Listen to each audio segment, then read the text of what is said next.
Welcome to Feminized. It's time for a show that turns the spotlight on the powerful women shaping cannabis culture. The cannabis industry is on fire and women are sparking it up. If you like the show, please subscribe. You can also subscribe to the Feminized podcast with Liz Grow on YouTube and Instagram. The future is feminized. Hey sis, you're now listening to the Feminized podcast. Hey sis, today I am so excited to host an outspoken cannabis advocate with the real chops to back it up. Dr. Felecia Dawson had practiced holistic gynecology and integrative and functional medicine for over 30 years until 2016, when she hung up her stethoscope to focus on educating, advocating, and consulting on medicinal cannabis full-time, and became the first physician in the state of Georgia to join the Society of Cannabis Clinicians. Dr. Felecia, it's such an honor to have you on the show. Thank you so much, Liz. I appreciate you so much for the invitation and love your voice on the show and your energy. You are an amazing woman and you really add a nice touch to the show. Oh, thank you so much. It means so much coming from you, because I certainly discovered you, I think, before you discovered me through Clubhouse. I spent about 3 months just quiet and just listening. And I learned so much from you, Dr. Felecia, and continue to, that it really is an honor to have you on the show. It's all about the most powerful women in the cannabis industry, just providing a platform for them and what they do, because I'm constantly in awe. So I'd love to hear a little bit about what you're up to these days with your consulting and your educating. And I'd also like to hear a little bit about your background. Okay, well, I think I'll begin with the background. Okay. I'm from Illinois, actually, and it is Illinois, Jason, not Illinois. Joliet, Illinois, a little town southwest of Chicago. And I moved south because my people are from Alabama, actually. And my parents have moved back to join me in Georgia now. But our family actually originates in the South. And I, went to University of Alabama for the first year of my education. And I visited Atlanta one day to visit a cousin, and I fell in love with the city, and I moved here, and I've been here ever since. And I went to transfer to Emory University for undergrad, and then I went to Morehouse School of Medicine, and then I went back to Emory to specialize in obstetrics and gynecology.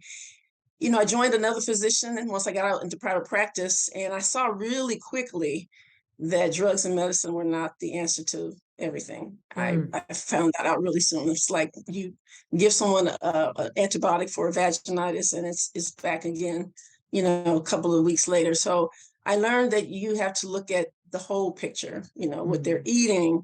Do they like their job? Do they have good social connections? Were they abused or traumatized in childhood? All these things play a part in your health. And so that's when I started getting into holistic medicine, functional medicine. And, eventually I started my own practice, and I always wanted to have a whole practice with, a lot of women under one roof in an old historic building. And that dream did come true.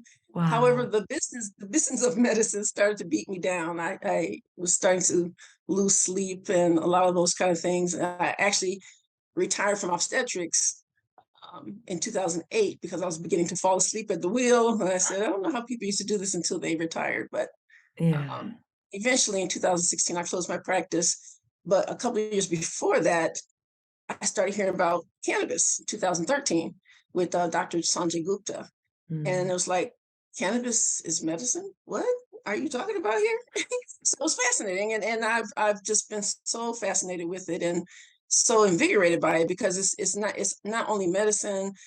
This whole issue is about criminal justice reform, environmental impact, jobs, the economy. It's a really, really big thing. And I'm very passionate about educating people on what they can do to make themselves more healthy. And it's really not about what you've been through. It's about how you handle it and, how you take care of yourself.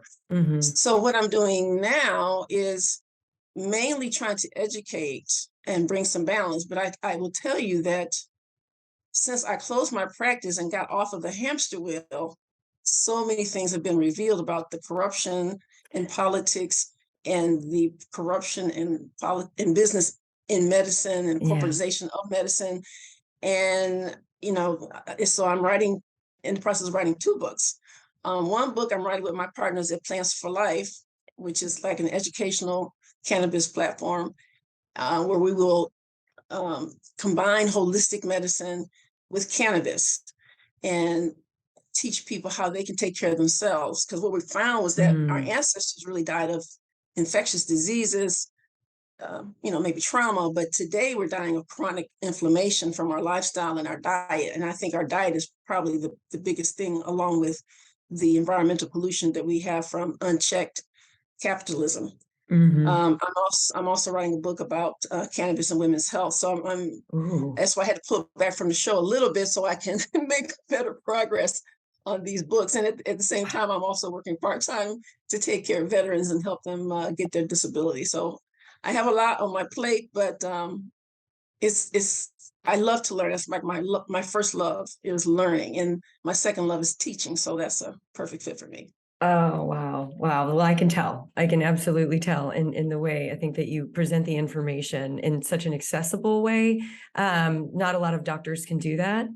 And I think not a lot of doctors really maybe feel comfortable even about the fact that they practiced medicine for so long without even knowing that cannabis was a medicinal medicinal thing, substance, treatment. So how did it feel for you, Dr. Felecia, when you learned that cannabis is being used as medicine and with great results? Or what was that? How did you learn? I was flabbergasted. I can't remember what book exactly, but there's a book called The Medical Marijuana Papers or something to that effect. And he basically takes it from Dr. William O'Shaughnessy, who brought cannabis as medicine to the Western world, to Europe and the United States. And it goes from, the mid 1800s up until 1972, I think. And I'm reading about his research, initially first, with animals, dogs, and eventually with people. And once cannabis came to America, physicians would give it to themselves and test it on each other, as well as pharmaceutical not reps, but people who work in the pharmaceutical industry, they would take it and experiment on it as well. So that was how our early research was. But I was just amazed that this whole chapter of history was hidden away from us, from patients and doctors. It's like, really, doctors used to actually write prescriptions. And then, on a bike trip to Europe, I swung by Amsterdam and visited the hash marijuana hemp museum there, and actually saw actual prescriptions that were written in the late 1800s, early 1900s by American physicians. And there was one in particular that was an obstetrician who had wrote a prescription for cannabis. And I was like, wow. It's like I fell into like a pyramid, or, you're discovering archaeology here. It's like, I love history. That's why I'm always amazed at how much has happened and continues to happen over and over again, because we don't remember our history, or we don't know our history. Right. There's other things being written and I think force fed to us. And it's easy to let, what happened in the past, I think, fall to the wayside, especially when it comes to this plant that's making so many people so much money. We're talking generational wealth, but yet it's still federally illegal. And in some states, it's still fully illegal, and people are still going to jail for, simple possession crimes. But, I digress. It's information wars, I think. I hate to use that term because it's, Alex Jones kind of screwed that up, but it's really what it is. It's information wars. Which information will we get fed to us, and what will we believe? And, I would say you have to, when you hear something, you have to say, okay, why are they telling me this now? Yeah. And, and what are they not saying? It's like, you always have to question the motives. It's like, the UFO thing, how the government has been denying that forever. Yeah. And now suddenly they say, okay, yeah, they do exist. It's like, okay, so why are you telling us this now? You knew this all along. It's like, what are you trying to distract us from? Right. Exactly. What are you trying to distract us from? That's the $1,000,000 question. It's not, oh, hey, all the documents are unsealed. Let's go over here and look at the documents while your house is being robbed. Right. Exactly. Yeah. It's nuts. Being an American is such a unique experience. We have so many blessings and opportunities, but at the same time, it's some wicked things going on in the shadows. But let's, maybe switch gears a little bit. I would love to hear a little bit about what your women's health and cannabis book has to hold. What gems will I learn? Because I'm going to get my hands on one the minute it is off the presses. Well, I would have to tell you that I can't say a lot about it right now because I don't want to be blocked or censored. Okay. This is a very interesting time in medicine. And if you, for example, with the COVID vaccine, I've received an email from the American Board of Obstetricians and Gynecologists, that they sent out to all obstetricians and gynecologists, that if you say anything that's against the COVID vaccine, you could lose your board certification. And I understand also that a law was just passed in California that if you say anything against the COVID vaccine, you could lose your medical license. So I'm going to kind of keep the details of my cannabis and women's health under wrap for now until it's like about to be published. So I'll just give you that. Fair enough. Fair enough. Fair enough. It's a shame that we have to censor ourselves. That's a part of the problem. That information's not getting out, because if it does, you may be punished for it. It's crazy to say that out loud, but that is the world we're living in, and I understand. So I apologize. I can't share more, but that's no problem. Yeah, I'll tell you my anecdotal evidence. Nobody can take any licenses away from me. No, I do feel like more needs to be written about it so that more women take it seriously as a, as a medicinal treatment. I don't know where I would be right now without cannabis, and situations that are specific to my womanhood are affected by this plant. right. I feel so sorry for women. Women don't realize that we've been using the plant for thousands of years, before pregnancy, during pregnancy, after pregnancy. And that's part of my mission, is to help women understand that this plant is here for you, and that it has fewer side effects, minimal side effects, compared to those pharmaceuticals. There's multiple examples of women taking pharmaceuticals in pregnancy that have led to birth defects. And that was a FDA approved a drug, oftentimes being used off label for other things, but still, those pharmaceuticals have only been around, a couple of years, versus this plant's been around for thousands and thousands of years. So. Right. I guess the obvious answer to the question of why are we being kept this information? Why aren't Western doctors being taught this information is, does it have more to do than just patents and protecting those patents and protecting those investments? I think it's two main things. Money. It is money. The pharmaceutical industry would lose a lot of money if cannabis was legal. And the other thing is about racism and control, controlling people of color in general, and the money that they generate from inmates, paying them pennies on the dollar. Major corporations use inmates to do some of their work. So it's a combination of money and racism and control. Wow. Yeah. And thinking about, which makes me think about Nixon and the Controlled Substance Act.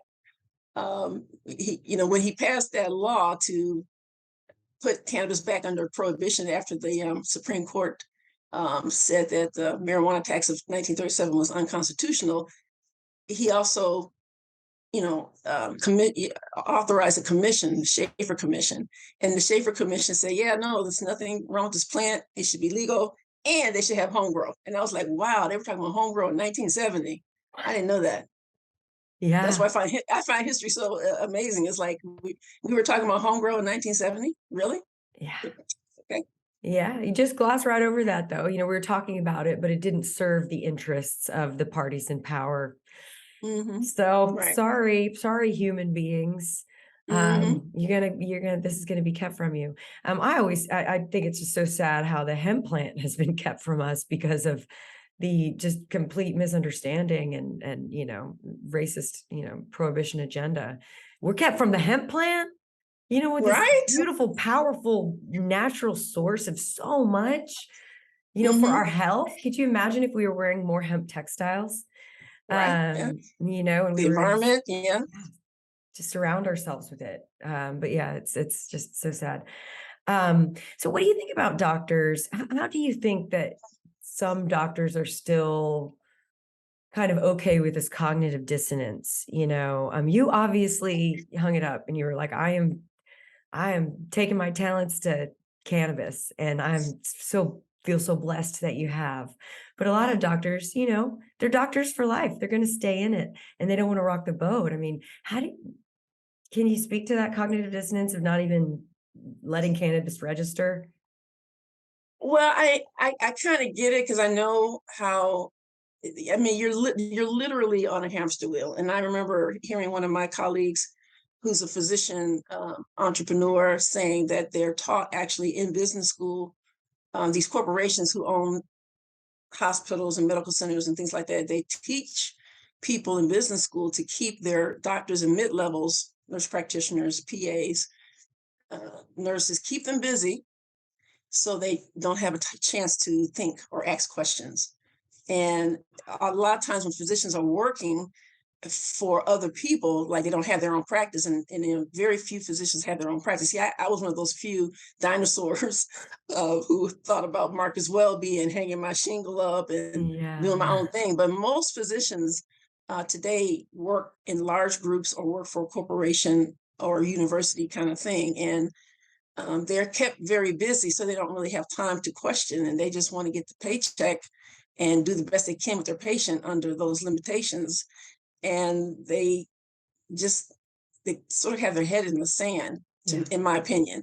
At a minimum, I think every, not just physician, every healthcare provider should know about the endocannabinoid system and know the basics about the cannabis plant and possible interactions with other drugs. That is the minimum every physician should know.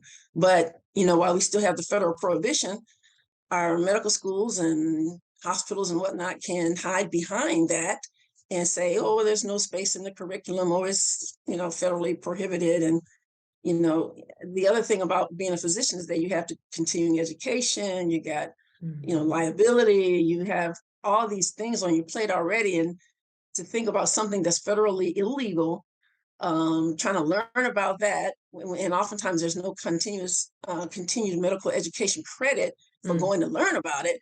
A Mhm. lot of them just don't feel like you got to be really, I don't know, very passionate about the plant to take that time out, pay for classes out of your own money, take the time out of your already busy schedule. So it's like, I don't blame them as much, but still, on the other hand, if this is something that, clearly this is going to be legal at some point, and clearly a lot of people are using it, you should kind of know about the endocannabinoid system, something that's in our bodies controlling all the other systems. It's not like this is something exotic. This is a real thing. Yeah. Yeah. Yeah. Do you think some of them still question the research? Well, some of the research is kind of questionable. I will say that's part of my book. Okay. You have the reefer madness research, and then you have today people doing research using the same reefer madness to do systemic reviews. And so, garbage in, garbage out. Yeah. And a lot of times because these physicians and healthcare providers are so busy, they're just reading the abstract or just reading the conclusion and not actually taking the time to go through the whole study to see, is it a valid conclusion, where the materials, methods, um, substantial or legitimate. Yeah.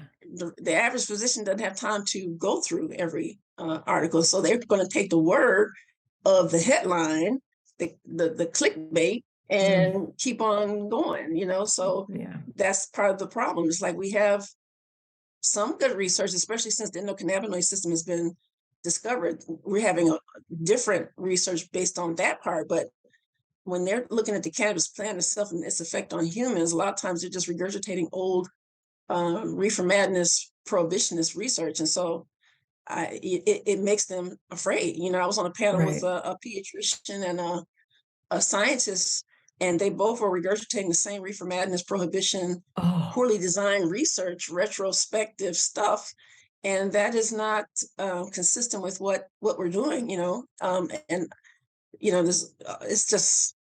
Lord, I'm writing about it. I'm trying to write about it, and I'm gonna get it to you. I'm gonna get it to you as soon as I can. Oh my God, we need it. We need it. No pressure or anything.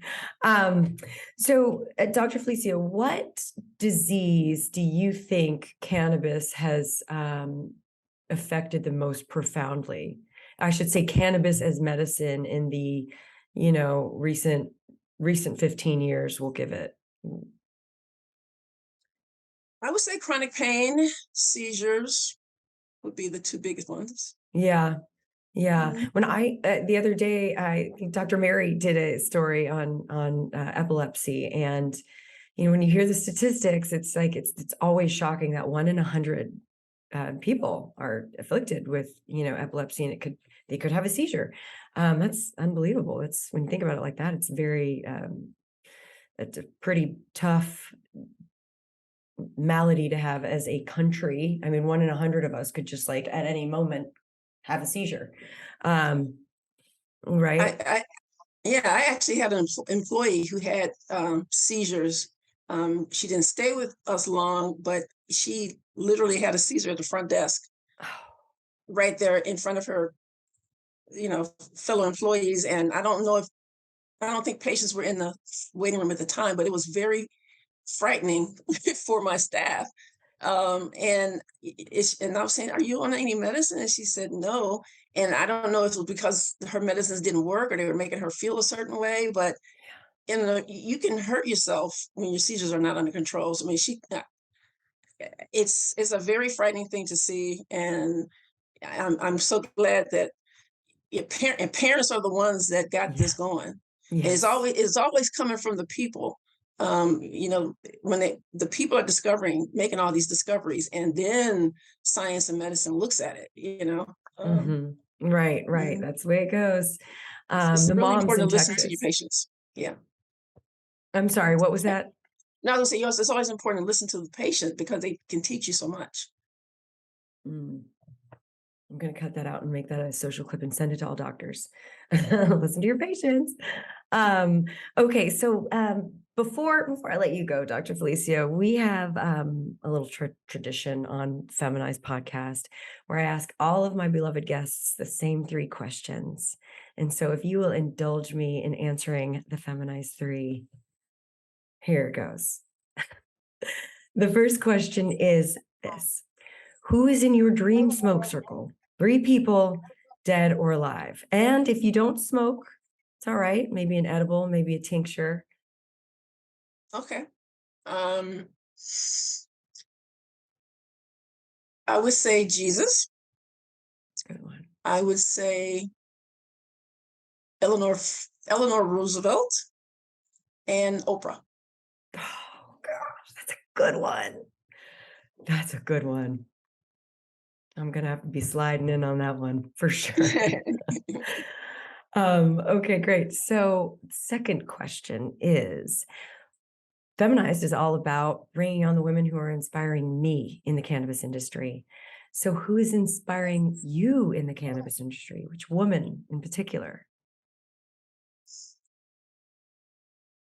I'm gonna have to go with my girl, Roz McCarthy, founder and CEO of Minorities for Medical Marijuana.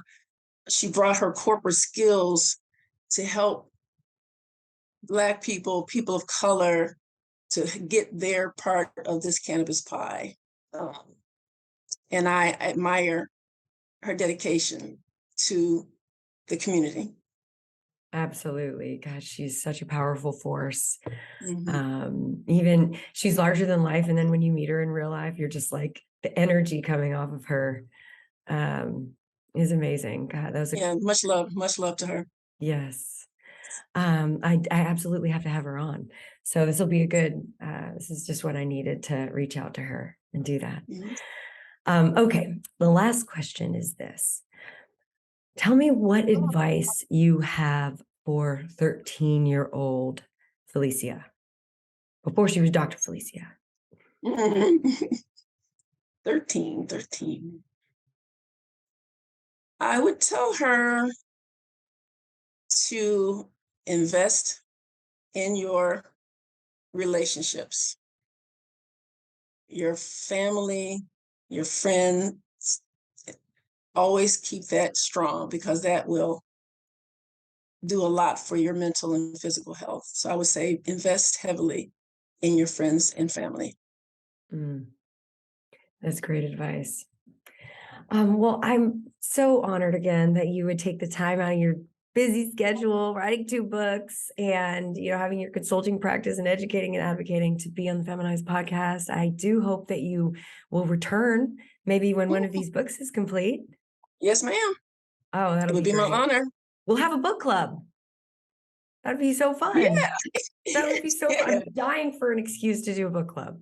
And this is it. And this is it. Now, how can people find you, Dr. Felecia? Well, 2 places. Well, a couple of places. If you go to my website, drfelecia.com, spell out the word doctor. Somebody already took Dr. Felecia, so I had to pick out DOCTOR Felecia. So spell out the word drfelecia.com. That's where you'll find all of my social media. I think I'm probably most active on Facebook. That shows my age. But I'm on Twitter and Instagram too. And also Plans for Life. Life is spelled with a Y, plansforlife.com. That's the educational platform that we're trying to create. And that's going to be the launch pad for our book on holistic living and cannabis and other botanicals. So those are the 2 main places you can find me. Awesome. Well, I'm excited to see what 2023 has to hold for you, Dr. Felecia. I know that you are going to make an even bigger impact this year for so many, and I'm really glad to know you. So let's plan on having you back on after one of these books is finished. Yes, and thank you, Liz. I appreciate you and so happy to make your acquaintance. Feminized podcast on YouTube. Follow at Feminized with Liz Grow on Instagram. Special thanks to our sponsors Moose Labs and Richard's Rainwater. Feminized podcast is a Grow House Media production, created by Liz Grow, produced by Patrick Pope and Dan String, with original theme music and audio mixing by Q at Q to King Productions in New Braunfels, Texas.